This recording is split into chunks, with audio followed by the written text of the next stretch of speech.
नमस्कार, मैं हूं संदीप चौधरी। आज सबसे बड़ा सवाल संडे स्पेशल में मैं बात करने वाला हूं कर्नाटक की। जी हां, कर्नाटक की, क्योंकि कर्नाटक में जो राजनीति का खेल है, जो चुनाव की तैयारियां हैं, इस खेल में प्रचार की आखिरी बॉल कल डाली जाएगी। 8 मई शाम 5 बजे प्रचार खत्म हो जाएगा। जोर आजमाइश जबरदस्त चल रही है। लाख टके का सवाल यह है, कर्नाटक की जनता सीधे सीधे एक स्पष्ट बहुमत किसी एक पार्टी को देने वाली है, या त्रिशंकु विधानसभा भी हो सकती है और उसके बाद जोड़ तोड़ का खेल भी शुरू हो सकता है। आज की तारीख में लड़ाई सीधे सीधे कांग्रेस और बीजेपी में दिखाई दे रही है। जेडीएस की गूंज, जो तीसरा बड़ा दल है कर्नाटक की राजनीति में, और सत्ता की चाबी इसके पास कई बार आई भी है और उसका इस्तेमाल भी किया है, लेकिन क्या उसकी ताकत घटती दिख रही है, या राजनीति का खेल अजब होता है? और हमें अभी 13 मई जब नतीजे आएंगे तब तक का इंतजार करना होगा क्या? राजनीति के जो समीकरण हैं और साथ ही साथ जो ध्रुवीकरण हो रहा है, उसका विश्लेषण भी ऐसे में जरूरी हो जाता है। बजरंग बली की गूंज सुनाई दे रही है। कर्नाटक के चुनाव में कांग्रेस ने अपने घोषणा पत्र में पीएफआई और बजरंग दल जैसे संगठनों पर सख्त कार्रवाई की बात क्या की, इसे बीजेपी ने बजरंग बली, भगवान हनुमान के अपमान से जोड़ दिया। और यह इक्का दुक्का दिन नहीं, यह लगातार पिछले हफ्ते बजरंग बली की बात होती दिख रही है, और इसमें द केरल स्टोरी भी जुड़ गई है। आतंक की बात की जा रही है, हिंदू मुसलमान भी किया जा रहा है। कांग्रेस भी पलटवार कर रही है कि जो आतंक की बात की जा रही है, आतंक तो है महंगाई का, बेरोजगारी का और भ्रष्टाचार का। कांग्रेस ने इस चुनाव में सबसे बड़ा मुद्दा 40% भ्रष्टाचार, कमीशन, 40% कमीशन और पे सीएम, इसे ट्रेंड करने, इसे वायरल करने की कोशिश की है। जोर किसका है इस शोर में, यह देखने वाली बात है। प्रधानमंत्री मोदी ने पूरी ताकत झोंक दी है। कल उन्होंने 26 किलोमीटर का एक रोड शो किया। आज 10 किलोमीटर, 600 मीटर, 10.5 किलोमीटर से बड़ा रोड शो किया है। कर्नाटक का कोई ऐसा हिस्सा नहीं छोड़ा प्रधानमंत्री मोदी ने जहां पर धुआंधार चुनावी रैलियां ना की हों। और उनके साथ बीजेपी के मुख्य रणनीतिकार, देश के गृह मंत्री अमित शाह, बीजेपी के राष्ट्रीय अध्यक्ष जेपी नड्डा भी हैं। दिलचस्प बात यह है कि जो मौजूदा मुख्यमंत्री हैं बसवराज बोम्मई, उनकी उपस्थिति कम ही दिखाई देती है। उनके वीडियोस कम वायरल हो रहे हैं। हालांकि कर्नाटक में असल खेल के रचयिता स्थानीय स्तर पर बीएस येदियुरप्पा को ही माना जाता है, उनकी बात ही मानी गई है। लेकिन बीजेपी के अंदर खाने जितनी अंतर कलह होती दिखी है, 47 नेता छोड़ गए। उसमें मुख्यमंत्री रहे जगदीश शेट्टार, उप मुख्यमंत्री रहे लक्ष्मण सवड़ी, ये भी शामिल हैं। ऐसा बीजेपी में कम ही देखा गया है। उधर कांग्रेस एकजुट तो दिखाई दे रही है, पर प्रधानमंत्री मोदी इसे कांग्रेस के भीतर की घबराहट, हड़बड़ाहट करार देते हैं। प्रधानमंत्री मोदी ने कहा कि कांग्रेस इतनी डरी और घबराई हुई है कि जो प्रचार में नहीं आ रहे थे, प्रचार नहीं कर रहे थे, वो भी प्रचार करने अब आ गए हैं। उनका सीधा निशाना सोनिया गांधी पर था। सोनिया गांधी आजकल और पहले भी आप देखेंगे, गुजरात हो हिमाचल प्रदेश हो या पूर्वोत्तर में जो चुनाव हुए वहां वो नहीं पाई गई। उसके पीछे एक सीधी सी वजह यह है कि उनकी तबीयत नासाज चल रही है पिछले कुछ महीनों से। पर वो कर्नाटक आई और कर्नाटक में सोनिया गांधी ने कहा कि कहते हैं नहीं जीते, बीजेपी पर आरोप लगाया, नहीं जीते तो दंगे हो जाएंगे, नहीं जीते तो प्रधानमंत्री मोदी का आशीर्वाद नहीं मिलेगा। उन्होंने कहा कर्नाटक को आशीर्वाद पर नहीं बल्कि अपनी मेहनत पर भरोसा है। अब ये तो ताल ठोकने वाली बात हो गई। राहुल गांधी और प्रियंका गांधी वाड्रा भी लगातार लगे हुए हैं चुनावी प्रचार और प्रसार में। तो कांग्रेस की ये एकजुटता क्या मजबूती का सबब है या ये चुनाव के लिए सिर्फ हो रहा है? ये भी अपने आप में कुछ सवाल हैं जिनमें बहुत सारे नुआंसेस छिपे हुए हैं। पर ध्रुवीकरण की जो बात है उसमें क्या असल मुद्दे अभी गौण हैं या भ्रष्टाचार का एक मुद्दा? और दो धाराएं लगातार मैं ये कह रहा हूं, एक केंद्रीय स्तर पर भ्रष्टाचार के खिलाफ लड़ाई चल रही है बीजेपी और विपक्षी दलों में, जिसमें ईडी, सीबीआई, आईटी ये सब शामिल हैं।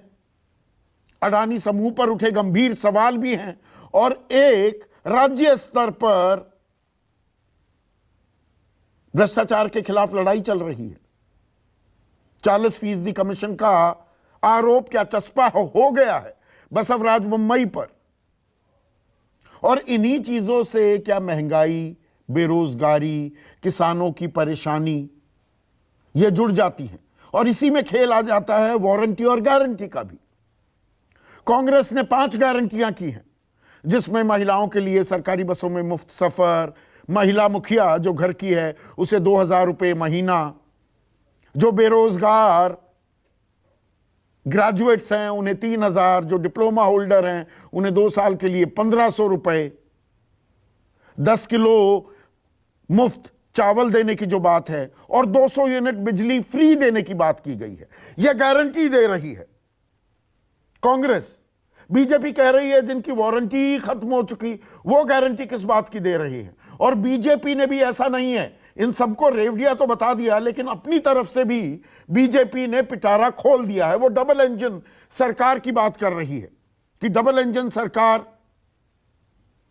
बेड़ा पार कर देगा कर्नाटक का। पर कर्नाटक की जब हम समीक्षा करते हैं तो इलाकाई विश्लेषण भी बहुत जरूरी हो जाता है। इसको हम कई बार नजरअंदाज कर देते हैं।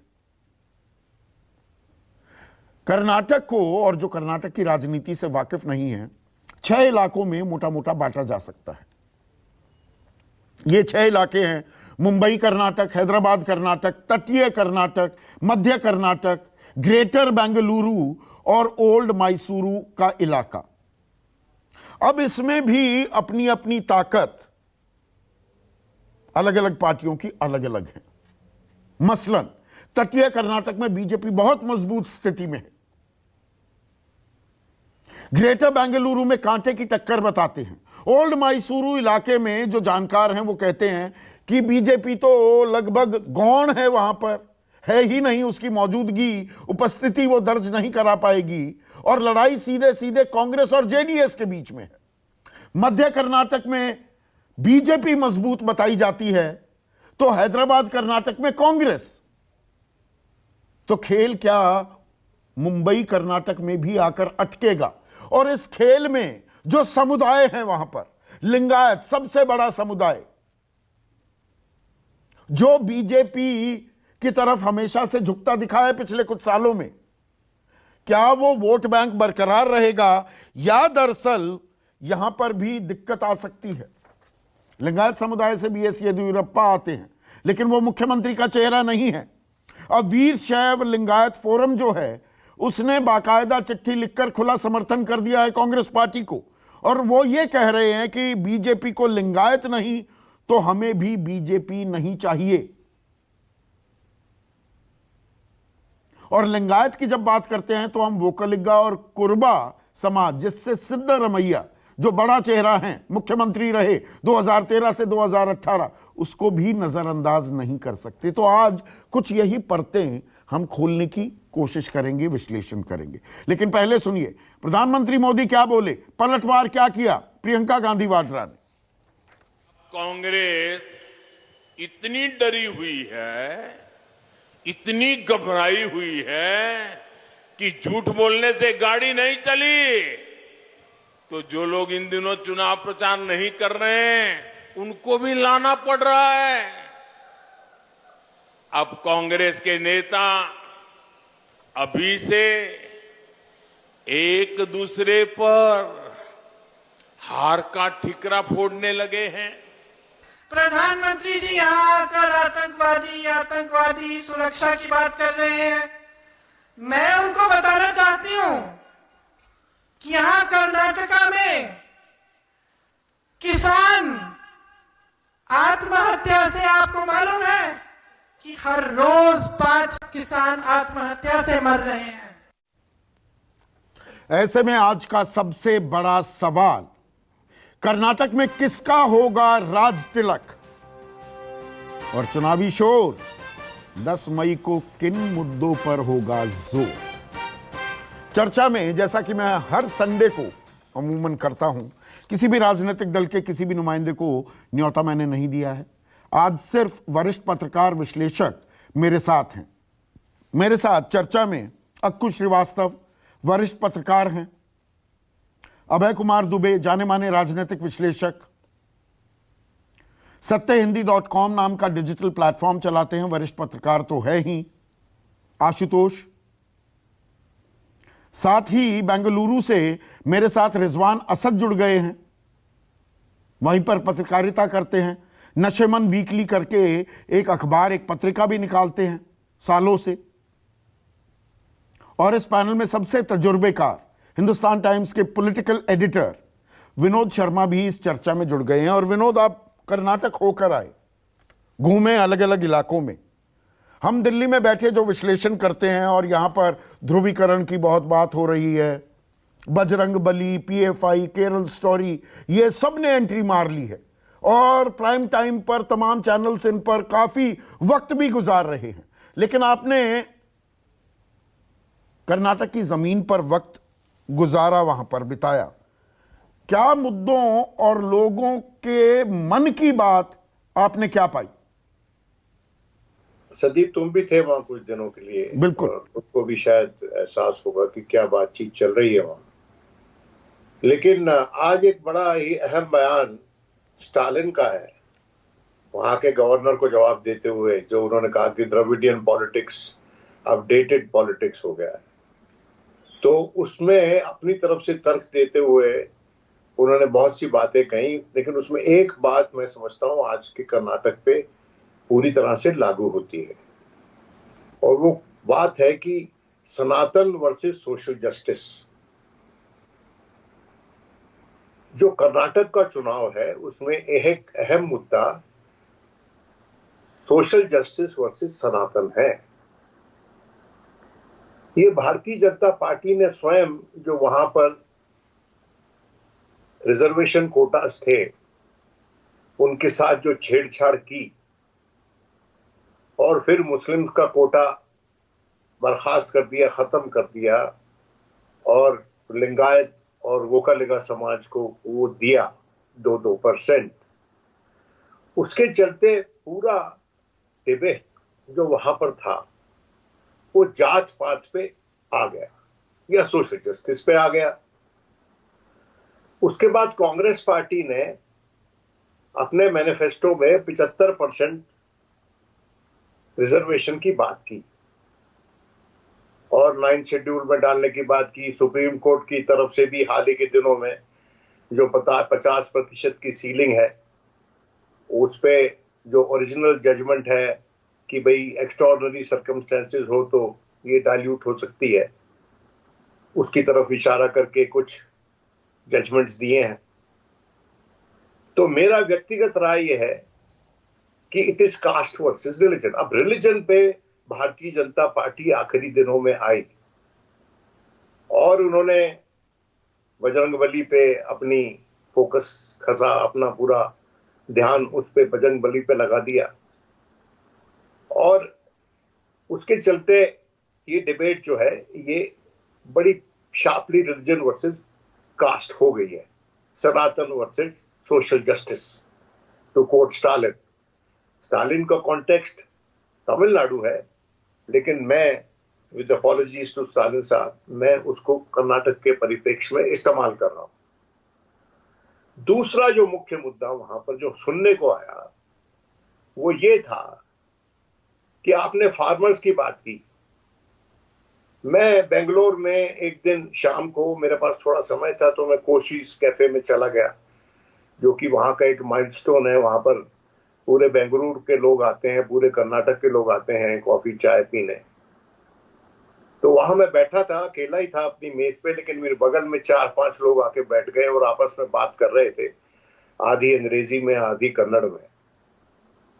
तो मैंने अपना तारुफ कराते हुए उनसे बात की, उनसे पूछा, तो मैंने कहा क्या चल रहा है यहाँ पर राजनीतिक तौर पर। तो उनमें से एक ने कहा यहाँ कांग्रेस की लहर। तो मैंने कहा कि किस बात के लिए कांग्रेस की लहर? उन्होंने कहा कि हर बात के लिए कांग्रेस की लहर है। पिछले कई वर्षों में इतना निरीह और इतना निस्सहाय मुख्यमंत्री कर्नाटक को कभी नहीं मिला। उन्होंने कहा कि कोविड में रिलीफ देने की बात थी फार्मर्स को। मैंने 50 टन जो अपना केला उगाता था, वो जो बनाना ग्रोअर, वो केला मुझे डिस्ट्रॉय करना पड़ा और मुझे सरकार की तरफ से कोई रिलीफ नहीं मिला। एक टैक्सी वाला मुझे एयरपोर्ट छोड़ रहा था, मैंने उससे पूछा, तो उसने कहा जी ये जो मैं गाड़ी चलाता हूँ ना, इसमें जो सर्विस टैक्स, ये सर्विसिंग होती है ना, इस पे जो जीएसटी है वो 28% है। मुझे नहीं पता था कि कार सर्विसिंग पे जो पैसे खर्च होते हैं उस पे जीएसटी 28% है। देखिए, जो वहां पर इश्यूज लोगों को एजिटेट कर रहे हैं वो बेरोजगारी का तो है ही, लेकिन महंगाई का जो इशू है वो बहुत प्रखर तरीके से, और जो एग्रीकल्चर डिस्ट्रेस का जो इशू है वो बहुत प्रखर तरीके से लोगों को विचलित कर रहा है। और उसके साथ साथ ऐसा लग रहा है कि इस बार, मैंने कई वर्षों से, मैं तो 14 के बाद इलेक्शन कई कवर किए हैं, लेकिन 2014 के बाद किसी इलेक्शन में मैंने कांग्रेस के सपोर्टर को या उसके पोटेंशियल सपोर्टर को इतने प्रखर तरीके से खड़े होकर उस पार्टी की बात करते हुए नहीं सुना।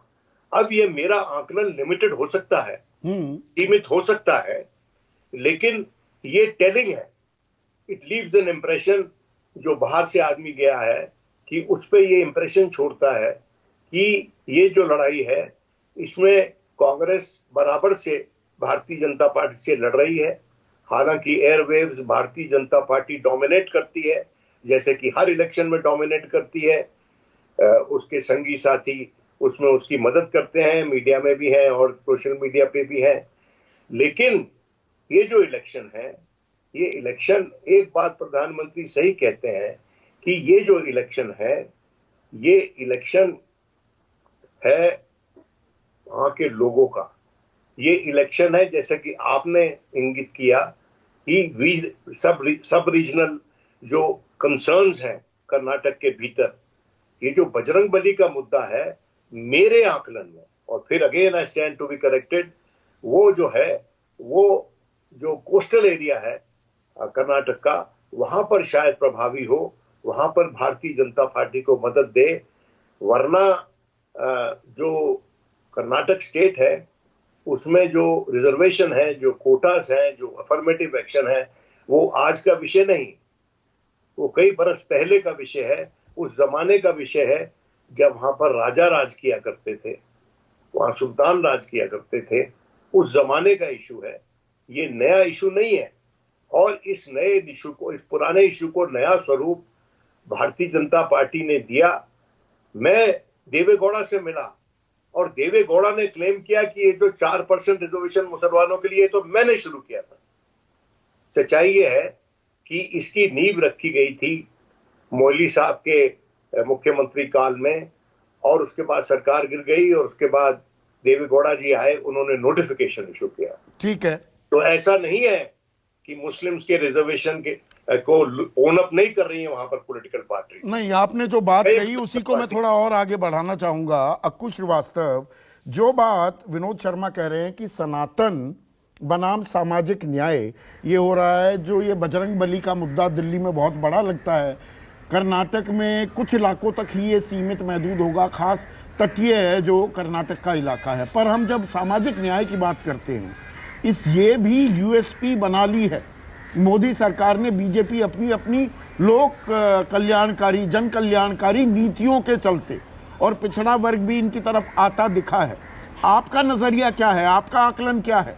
मुद्दे कौन से हावी होते दिख रहे हैं दिल्ली में जो हम विश्लेषण करते हैं, और कर्नाटक में जो हो रहा है, क्या उसमें भी खासा अंतर महसूस कर रहे हैं? संदीप जी, पहले तो मैं ये बता दूं कि मैं भी कर्नाटक में था और 5-6 दिन मैंने वहाँ बिताए और अभी ही आया हुआ हूँ। और कर्नाटक में बहुत कुछ ऑब्जर्वेशन हर जगह की तरीके से विनोद जी की बिल्कुल सही है, लेकिन ये जो सामाजिक न्याय, सामाजिक समीकरण, ये हर जगह हर समय पाया जाता है। और उसमें बाद में जो तड़का लगाने की जो प्रक्रिया शुरू हुई है पिछले 8-10 सालों से, वो होती रही है और उसी के तहत है।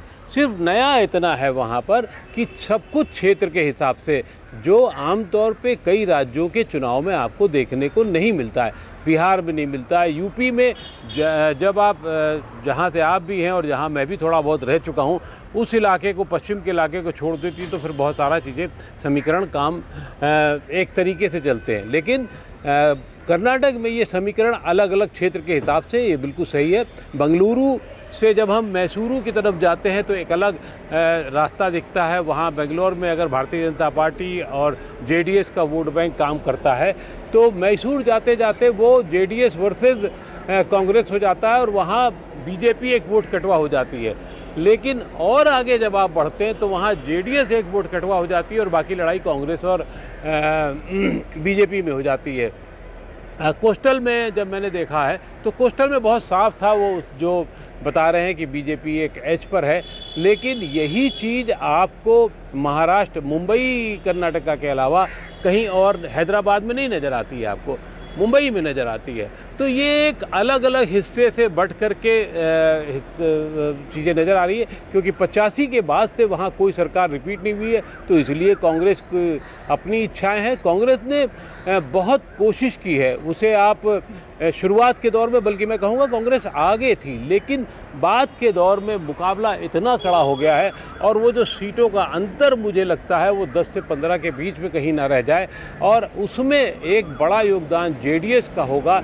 जेडीएस जितना नंबर पाएगी उतना ही कांग्रेस को नुकसान होगा और कांग्रेस की बार्गेनिंग पावर कम होगी। आपने एक बड़ी अहम बात कही अक्कू भाई, लेकिन जहां तक बात करें मुद्दों की, बड़ी अहम बात कही कि अब मुकाबला, it is turning into a close fight.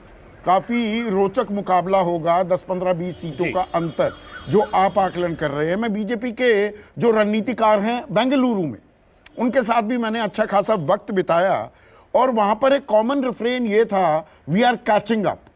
मतलब वो ये मान रहे थे कि कांग्रेस आगे है but we are catching up. तो जो ये कैचिंग अप का जब मसला आता है और जिस तरह की बम्बार्डमेंट की और प्रधानमंत्री मोदी ने अपने ऊपर ले लिया है ये चुनाव, और वो उनको जो गालियां दी जा रही हैं उससे लेकर विकास की अपनी उपलब्धियां और एक्सप्रेसवे बनाना और किसानों के लिए क्या किया, तो क्या ये मोदी सेंट्रिक जो चुनाव इतना किया। देखिए राज्यों में, अब हिमाचल की बात करें तो जयराम ठाकुर का भी जिक्र होता था, ऐसा नहीं है कि जिक्र नहीं हो रहा है।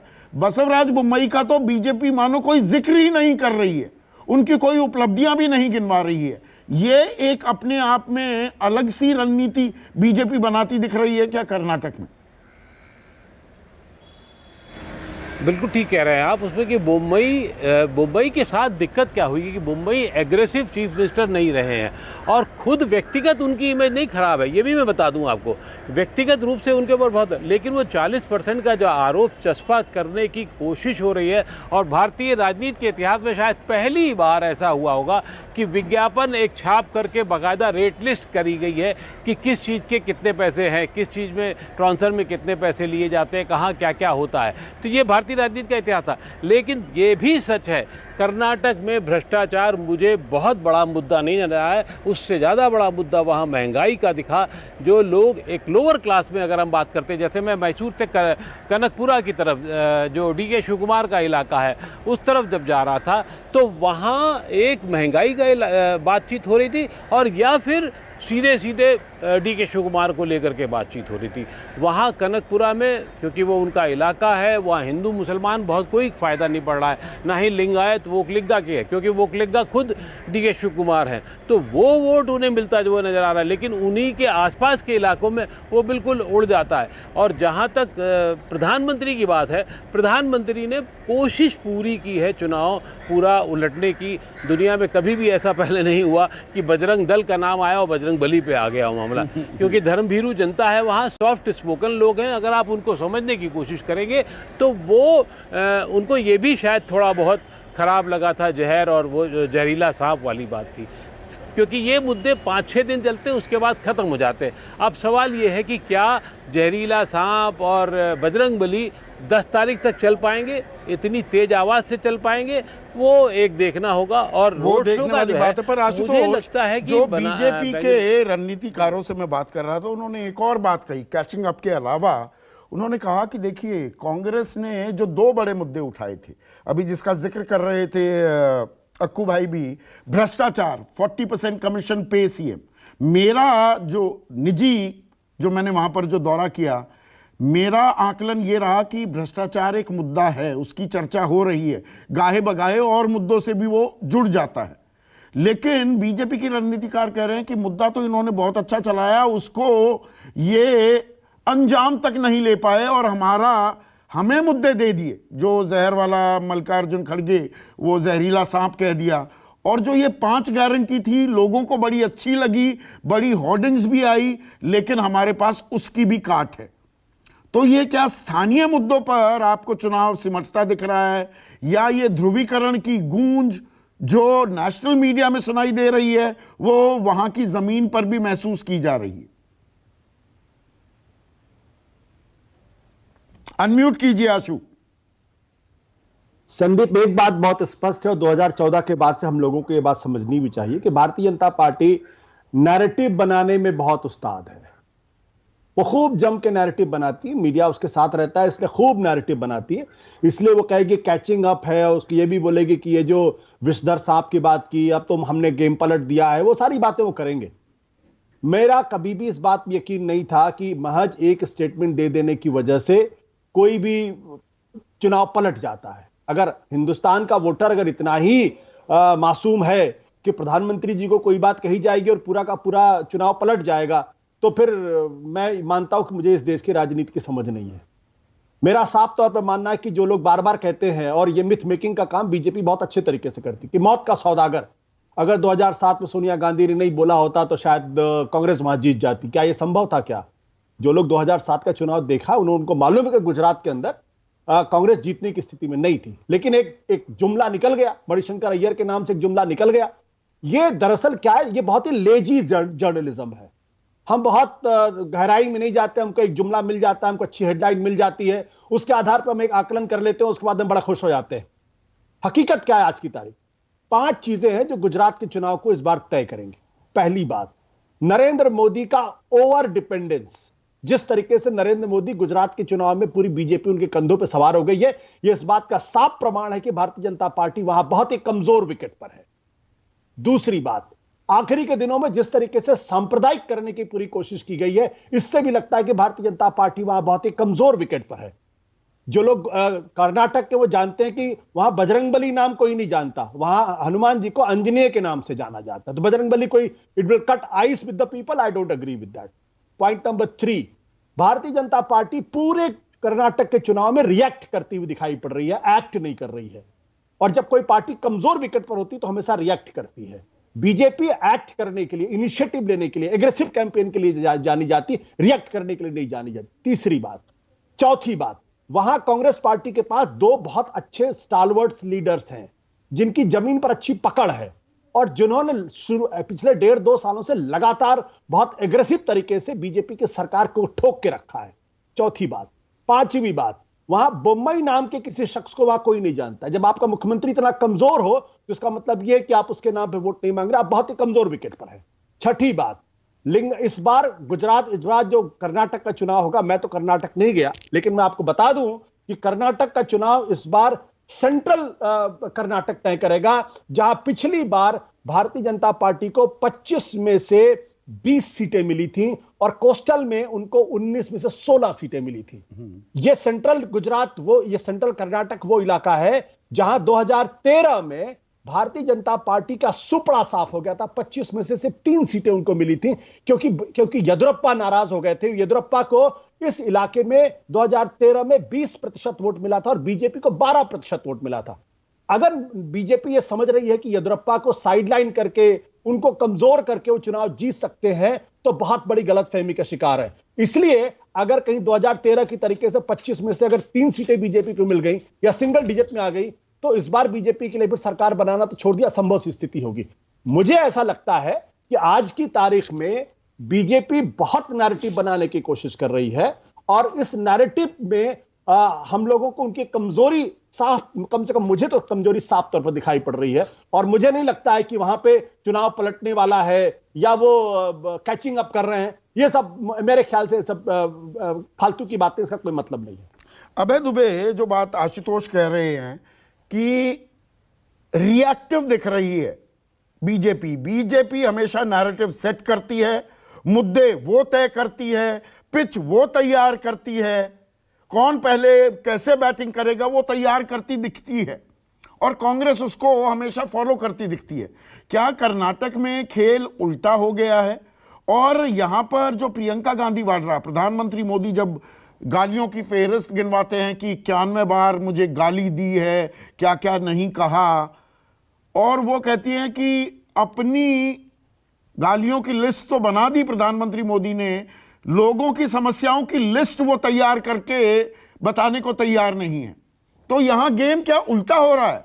मतलब जो पिछले 9 सालों से हम देखते आ रहे थे राजनीतिक खेल, वो पलट गया है क्या, उल्टा हो गया है इस बार? संदीप जी, कर्नाटक में जिस तरह का चुनाव हो रहा है और मैं जो उसका जिस तरह से तात्पर्य निकाल रहा हूं, मेरा विचार यह है कि अगर कर्नाटक में नरेंद्र मोदी अपने भाषणों से और अपनी चुनावी मुहिम से ये चुनाव पलट सकते हैं, बजरंगबली का नाम लेकर भारतीय जनता पार्टी को ये चुनाव जिता सकते हैं, एंटी इनकम्बेंसी को या तो बहुत मंद कर सकते हैं या उसे पलट सकते हैं, तो इस चुनाव के बाद में नरेंद्र मोदी को मैं चुनावों का देवता मान लूंगा। मैं केवल उन्हें प्रधानमंत्री या भारतीय जनता पार्टी का नेता नहीं कह रहा हूं, मैं कह रहा हूं मैं उन्हें इलेक्शंस का गॉड मान लूंगा अगर वो चुनाव जिता सकते हैं भारतीय जनता पार्टी को वहां। देखिए, भाजपा हर तरह से वहां पर घाटे में, कोई ऐसा सर्वेक्षण नहीं है इसने कहा हो कि भारतीय जनता पार्टी कांग्रेस से आगे है। कांग्रेस को 5% या उससे कुछ ज्यादा की बढ़त प्राप्त, और एक ऐसी पार्टी को जो कि जिसका पूरे कर्नाटक में जनाधार है, भारतीय जनता पार्टी का पूरे कर्नाटक में जनाधार नहीं है, एक ऐसी पार्टी जो कि एक ऐसी सरकार के खिलाफ चुनाव लड़ रही है जिस सरकार के खिलाफ काफी सरकार विरोधी भावनाएं हैं, काफी एंटी इनकम्बेंसी है, और वो एंटी इनकम्बेंसी 47 से 50% के बीच में कहीं कुछ है। ऐसी स्थिति में अगर नरेंद्र मोदी केवल अपनी शख्सियत की दम पर, अपनी भाषण कला की दम पर भाजपा को चुनाव जिता सकते हैं या बजरंगबली का नारा लगाकर भाजपा को चुनाव जिता सकते हैं, तो मैं कहूंगा कि फिर हम लोगों को लोकतंत्र में वोटों की गोलबंदी की जो पूरी हमारी परिभाषा और समझ है, उसको हमें स्थायी रूप से बदल देना चाहिए और ये घोषित कर देना चाहिए, कम से कम मैं कर ही दूंगा कि नरेंद्र मोदी चुनावों के देवता है। पर इसमें एक और पेच को क्या हम नजरअंदाज कर रहे हैं, या दरअसल अब वो पेच इतना अहम नहीं रह गया है? मैं जेडीएस की बात कर रहा हूं अभय दुबे, जेडीएस के पास देखिए, सत्ता की जहां तक चाबी भी जनता दल रही है सेकुलर- जहां त्रिशंकु तक जनता दल विधानसभाओं सेकुलर का में। सवाल सुनिए है, ना, सवाल तो सुन जनता दल लीजिए। सेकुलर बहुत जेडीएस बचाव ओल्ड की लड़ाई मैसूरू लड़ रहा में बहुत मजबूत है। जेडीएस का प्रदर्शन क्या रहता है? पिछली बार 37 सीटें आई थी, वो 30 रहती हैं या 20 रहती हैं? वो 20 या 20 से नीचे आती है, फायदा किसका? 30 या 30 से ऊपर रहती है, फायदा किसका होगा? क्या यहां अभी ये पेच अटका हुआ है? मेरी अपनी समझ यह है कि जनता दल सेकुलर अपने राजनीतिक अस्तित्व में सबसे ज्यादा संगीन किस्म की बचाव की लड़ाई लड़ रहा है। भारतीय जनता पार्टी की नजर भी उसके वोटरों के ऊपर है और कांग्रेस की नजर भी उसके वोटरों के ऊपर है। कांग्रेस के पास तो एक बड़ा वोकलिगा नेता भी है डीके शिव कुमार के रूप में। तो अगर जनता दल सेकुलर ने इस चुनाव में अच्छा प्रदर्शन नहीं किया, पिछले लोकसभा चुनाव में उसका सुपड़ा साफ हो गया था, और इस चुनाव में अच्छा प्रदर्शन नहीं किया, तो उसकी राजनीति का ग्राफ बहुत लंबे अरसे तक कर्नाटक में गिर जाएगा। और उनको जिस तरह किंग मेकर वगैरह कहा जाता है, इस तरह का किंग मेकर कहना भी लोग उसके बारे में बंद कर देंगे। नहीं, मैं ये सवाल तो इसलिए पूछ रहा हूं अभय, क्योंकि क्योंकि एक मिनट, उत्तर प्रदेश की बात करें। पिछले साल उत्तर प्रदेश के विधानसभा चुनाव हुए, बसपा जो सरकार में भी रही और बड़ी एक मजबूत पार्टी उत्तर प्रदेश की, 9% वोट बैंक गिरता है उसका, और उसमें से अधिकांश या अधिकतर वोट बीजेपी के खाते में जाते दिखते हैं। हमने 2019 में लोकसभा चुनाव कर्नाटक की, अब मैं बात कर रहा हूं, जेडीएस का बहुत सारा वोट बैंक शिफ्ट हुआ बीजेपी के खाते में, तो वो 28 में से 25 जीत गई। क्या ये शिफ्टिंग जो वोट बैंक है, जेडीएस अगर सिमट जाती है, सिकुड़ जाती है, वो वोट बैंक इन विधानसभा चुनाव में कहां जाएगा? क्या ये देखने वाली बात होगी? देखिए, अगर लोकसभा चुनाव में वोकलिगा वोट जो भाजपा की तरफ गया था, अगर जनता दल सेकुलर उसका 50% ही वापस प्राप्त कर पाता है, या मान लीजिए पूरी तरह वापस नहीं प्राप्त कर पाता, तो जनता दल सेकुलर का प्रदर्शन काफी खराब होगा। क्योंकि जो ओल्ड मैसूर का इलाका है, ओल्ड मैसूर के इलाके में जब वोकलिगाओं का और मुसलमानों का गठजोड़ बनता है, तब जनता दल सेकुलर के लिए एक अच्छी स्थिति वहां पर बनती है। और मुझे इस बार लगता है कि मुसलमान वोट कांग्रेस की तरफ ज्यादा हमदर्दी से देख रहे हैं कर्नाटक के। इसलिए तो विनोद शर्मा कह रहे थे, देवेगौड़ा उनसे बातचीत में कह रहे, अरे ये 4% आरक्षण तो मैं लेकर आया था। नहीं, वो तो खैर सभी लोग कह ही रहे हैं, वो लोग चुनाव के वक्त सब लोग अपनी अपनी बात कहते हैं, लेकिन जो राहुल गांधी की भारत जोड़ो यात्रा थी, उसने कर्नाटक में काफी समय गुजारा था, और उस कर्नाटक में बहुत अच्छा नतीजा भी उसे हासिल हुआ था, बहुत अच्छा समर्थन भी हासिल हुआ था। और भारत जोड़ो यात्रा का जो मर्म, उसमें वो नफरत के मुकाबले मोहब्बत की दुकान खोलने की राहुल गांधी बात करते हैं। दरअसल ये सारी बातें न केवल कर्नाटक के बल्कि सारे देश के मुसलमान मतदाताओं को संबोधित थी विशेष रूप से। मैं इस बात को बार बार कहता हूं, मेरा मानना है कि इस वक्त स्थानीय परिस्थितियां अगर विपरीत ना हो, जैसे कि कांग्रेस के खिलाफ उत्तर प्रदेश में और बिहार वगैरह में सब जगह होती हैं आजकल, और कांग्रेस के पास संगठन भी हो, तो मुसलमान मतदाता कांग्रेस का पक्ष लेना पसंद करेंगे, ऐसा मुझे लगता है। तो ये समुदायों का खेल भी, वो गणित भी देखना होगा। लेकिन अब इलाकों पर चलते हैं, और रिजवान, आप कर्नाटक, हम सबसे बेहतर जानते हैं, वहीं रहते हैं, वहीं पत्रकारिता करते हैं। जो ये 6 इलाके हम बांटें कि भाई मुंबई कर्नाटक है, हैदराबाद कर्नाटक, मध्य कर्नाटक, तटीय कर्नाटक, ओल्ड मैसूरू का इलाका और ग्रेटर बेंगलुरु, थोड़ा आप ये विश्लेषण कीजिए, इलाकों में मुद्दे भी बदल रहे हैं क्या? वहां समीकरण क्या है? वहां पर किसकी मजबूती और किसकी कमजोरी देखी जा रही है? सबसे पहले मैं शुक्रगुजार हूँ कि आपने अपने चैनल में मेरे को दावत की है। अगर हम बेंगलुरु के बारे में सोचे तो बेंगलुरु में बीजेपी और कांग्रेस इक्वली है। 30 पर 8 सीट हैं, जिसमें बीजेपी को लगभग 13 या 14 मिलते हैं और कांग्रेस को 12 या 13 मिलते हैं। जहां तक ओल्ड मैसूरू की बात आती है, वहाँ जेडीएस और कांग्रेस स्ट्रांग है, और इस वक्त कर्नाटका में पूरी एक फिजा बन गई, एक हवा बन गई कि कांग्रेस को 110 से 120 सीट मिलेगी। और जो एक माहौल भी बन गया है कि जो भी मुसलमान है, मुस्लिम समुदाय है, वो पूरे कांग्रेस को वोट देगी, और इसका प्रचार बहुत जोरों शोरों से चल रहा है, मस्जिदों में चल रहा है, ऐलान भी हो रहा है। क्योंकि इसकी यहाँ एक बैकलैश, इसकी प्रतिक्रिया भी हो सकती है क्या रिजवान? देखिए, बीजेपी जब ये हिंदू मुसलमान का नैरेटिव वही बनाती है क्या- तो 12% मुसलमान उधर दूसरी तरफ से हिंदू समुदाय की तरफ से क्या कोई लामबंदी भी होती दिख रही है, जैसा हम उत्तर प्रदेश या उत्तर भारत में देखते हैं? वो कर्नाटक में भी हो सकता है, या हो रहा है, या बिल्कुल नहीं हो रहा? नहीं, कर्नाटक में हो रहा है। और कर्नाटक में जो बैकलैश हुआ, जहाँ तक अजान का मसला है या हिजाब का मसला है या हलाल का मसला है, वो और जो कम्युनल डिवाइड करने की कोशिश कर रहे हैं, तो लोग जागरूक हो गए हैं। और इस बार डेवलपमेंट के बारे में और बेरोजगार के बारे में और महंगाई के बारे में सोचकर डेवलपमेंट को वोट देना चाहते हैं। और जहां तक ये 4% रिजर्वेशन मुसलमान के निकाल दिए गए थे, मैं आपको बताना चाहता हूँ कि वीरप्पा मोइली की सरकार ने ये लागू किया था, और सिर्फ देवेगौड़ा ने नोटिफिकेशन किया था। तो देवेगौड़ा जनता दल जो क्लेम कर रही है कि हमने दिया था ये तो 4%, वो बिल्कुल गलत बात है। वो सिर्फ नोटिफिकेशन दिया था। और इसका भी बैकलैश ये हुआ है कि जो 4% लेके लिंगायत और ओकलिका को देती है, इससे भी बैकलैश हो गया है कि मुस्लिम ही नहीं, ओकलिका और लिंगायत भी नाराज है इस रिजर्वेशन से। क्योंकि रिजर्वेशन एक कैबिनेट अप्रूवल नहीं हुआ है, और जब मैटर्स कोर्ट पे आया है, सरकार ने अब उसके ऊपर अर्जी नहीं डाली है। 9 तारीख को सुनवाई भी है। 9 तारीख, एक जी, दिन जी। पहले की तारीख, 10 मई को वोट डाले जाएंगे। उस सुनवाई में हाँ, भी तो- क्या कुछ अहम ऑब्जर्वेशन या कोई फैसला आता है, ये भी देखने वाली बात होगी। इसका हाँ, भी असर पड़ ये- सकता है चुनाव पर, रिजवान? हाँ, बहुत असर पड़ सकता है।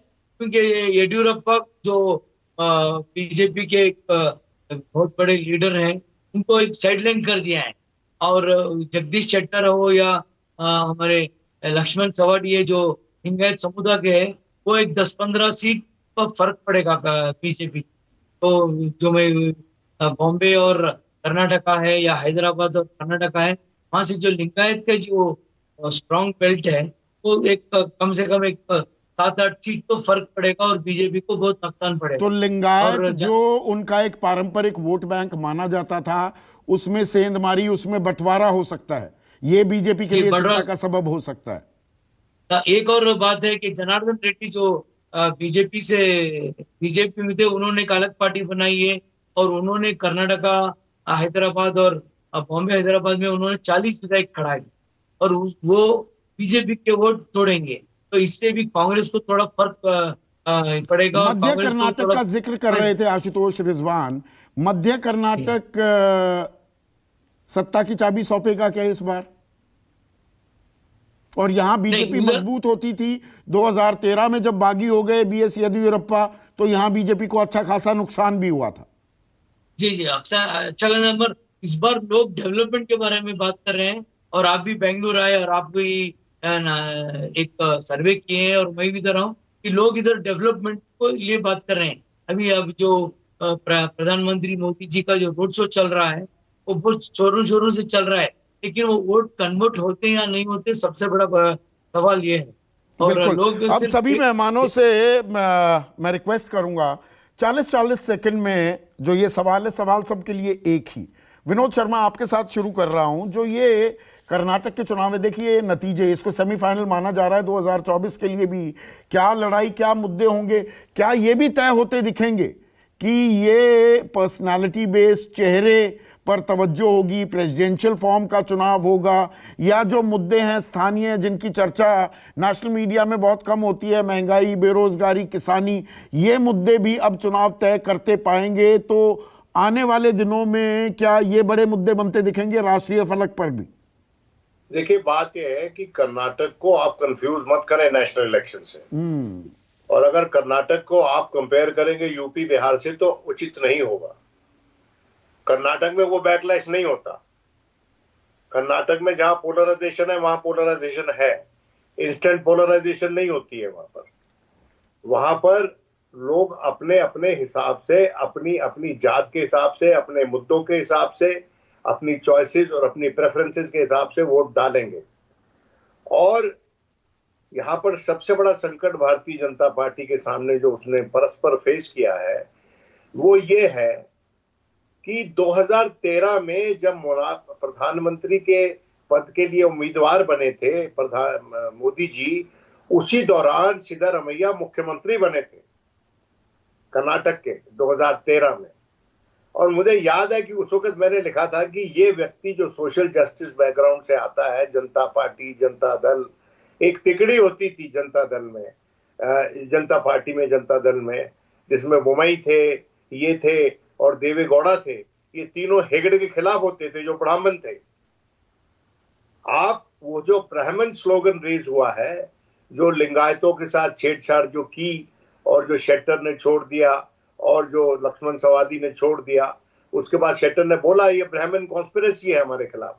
देखिए वहां पर कई लेयर्स हैं इस इलेक्शन की, ठीक है, और उससे एक तो इनको कंपेयर नहीं किया जा सकता। कर्नाटक को नेशनल पॉलिटिक्स वाले मुद्दों से कंपेयर नहीं किया जा सकता। अक्कू प्लीज 30 सेकंड्स में प्लीज, थोड़ा सा वक्त की पाबंदी है, थोड़ी मेरे ऊपर एक बंदिश हो जाती है। अक्कू भाई, कर्नाटक के चुनाव मुद्दे क्या होंगे? नतीजे वो तो बता ही देंगे कि किन मुद्दों पर चुनाव तय हुआ है। क्या उसकी गूंज राष्ट्रीय स्तर पर भी अब सुनाई देगी आने वाले दिनों में, या ये अलग है जैसा विनोद कह रहे हैं? बिल्कुल बिल्कुल बिल्कुल सुनाई देगी, लेकिन ये सेमीफाइनल जो होगा वो एक सेमीफाइनल नहीं है, उसके 2-3 हिस्से में फाइनल है। पहला सेमीफाइनल का एक हिस्सा कर्नाटक होगा, उसके बाद राजस्थान, मध्य प्रदेश, छत्तीसगढ़ होगा, तो वो सब सेमीफाइनल के हिस्से होंगे। और उससे जो जीत करके निकल के आएगा, ये ज़रूर होगा कि इसकी जीत अगर होती है कांग्रेस की तो निश्चित रूप से उनको बहुत बड़ा बूस्टअप होगा, और अगर नहीं होती है तो फिर बीजेपी ये विचार करेगी कि क्या राजस्थान में वसुंधरा राजे को किनारे करने का फैसला, या किनारे रखने का, या वसुंधरा राजे को लेके बड़ा फैसला वहाँ होगा। अगर माइनस येदियुरप्पा यहाँ काम हो सकता है तो वहाँ होगा कि नहीं होगा, इसकी सीधे छवि वहाँ जाएगी। आज अगर येदियुरप्पा को वहाँ लाया गया है तो उसके अलग कारण है, और उसके जब नतीजे निकलेंगे तो आने वाले दिनों में उसके बहुत बड़े असर पड़ेंगे। अभय दुबे, दोनों पार्टियां जीतना चाहती हैं, जो पार्टी जीत जाएगी उसको बहुत लाभ होगा, लेकिन कांग्रेस के लिए चुनाव जीतना तो बिल्कुल अनिवार्य है एकदम। कांग्रेस अगर इस चुनाव को हार गई तो कांग्रेस के पास कुछ बचेगा नहीं। मेरा मानना है कि फिर वो लोकसभा चुनाव में कांग्रेस की संभावनाओं को हमें बहुत कमतर करके आंकना शुरू कर देना चाहिए। भारतीय जनता पार्टी चुनाव हारेगी तो उसे धक्का लगेगा, लेकिन भाजपा के पास अभी बहुत कुछ है अपनी स्थिति को सुधारने के लिए। और लोकसभा चुनावों में भाजपा का प्रदर्शन कर्नाटक में काफी हो जाता है, हमेशा ये बहुत दिनों से, लंबे अरसे से रिकॉर्ड चला आ रहा है। तो मैं समझता हूं कांग्रेस के लिए तो बिल्कुल अनिवार्य है, कांग्रेस को बाकायदा पूर्ण बहुमत से कर्नाटक में चुनाव जीतना लाजिमी है कांग्रेस के लिए। आशुतोष, जैसा आप कह रहे थे और अभय ने तो बहुत फोर्सफुली ये बात कही कि इतने मुद्दे हैं, everything seems to be working in favour of the Congress, और इसमें महंगाई, बेरोजगारी, किसानी, ये जो तमाम मुद्दे हैं, अब ये नतीजे तय करेंगे इन मुद्दों पर और कितना पुरजोर तरीके से विपक्ष उठा पाता है, या बीजेपी के पास मोदी नाम का जो ब्रह्मास्त्र है और साथ ही साथ जो ये ध्रुवीकरण की राजनीति, अगर बीजेपी जीत जाती है तो आने वाले वक्त के मुद्दे भी और राजनीति की दशा और दिशा भी तय होगी। संदीप, देखिए हमें कंफ्यूज नहीं होना चाहिए। अगर कर्नाटक के अंदर भारतीय जनता पार्टी हार भी जाती है तो इसका 2024 के लोकसभा के चुनाव में कोई फर्क नहीं पड़ेगा। जैसे कि गुजरात के अंदर भारतीय जनता पार्टी इतने भारी बहुमत से जीती तो उसके आधार पर लोग कहने लगे देखिए 2024 के लिए रास्ता साफ हो गया है। मैं इस बात को बिल्कुल नहीं मानता हूं। कर्नाटक के अंदर 2004, 2009, 2014 और 2019 4 चुनाव, यानी बिना नरेंद्र मोदी के 2 चुनाव और विद नरेंद्र मोदी के चुनाव, भारतीय जनता पार्टी लोकसभा के चुनाव में कांग्रेस से बहुत बेहतर प्रदर्शन करती रही है। 40% से ज्यादा वोट लेकर आती रही है और कांग्रेस पार्टी 32, 33, 34 के आसपास वोट लेकर आती रही है। अब ये इसलिए कोई ये कहता है कि नरेंद्र मोदी की वजह से लोकसभा का चुनाव भारतीय जनता पार्टी वहां जीत जाती है, मैं इसको नहीं मानता। 2004, 2019 में तो नरेंद्र मोदी नहीं थे, लेकिन तब भी लोकसभा के चुनाव में बीजेपी को 19 और 18 सीटें मिली थी, जो इस बात को दर्शाता है कि कर्नाटक के अंदर विधानसभा के चुनाव अलग मुद्दों पर होते हैं, लोकसभा के चुनाव अलग मुद्दों के ऊपर होते हैं। इनको कंफ्यूज नहीं करना चाहिए हमें किसी तो भी ये कंफ्यूजन, ये असमंजस हमें नहीं पालना चाहिए कि कर्नाटक के चुनाव वो 2024 के लोकसभा चुनाव का एजेंडा भी तय करेंगे क्या। लेकिन एक बात साफ है, कांग्रेस अगर अच्छा प्रदर्शन नहीं कर पाती है इन चुनाव में तो कांग्रेस के लिए चिंता का सबब, दिक्कत का दौर और गहराने वाला है, ये यहां पर विश्लेषकों की राय है। बाकी जनता जनार्दन 10 तारीख को बटन दबाएगी, फैसला सामने आ जाएगा, उसका इंतजार करेंगे। नमस्कार। सबसे बड़ा सवाल।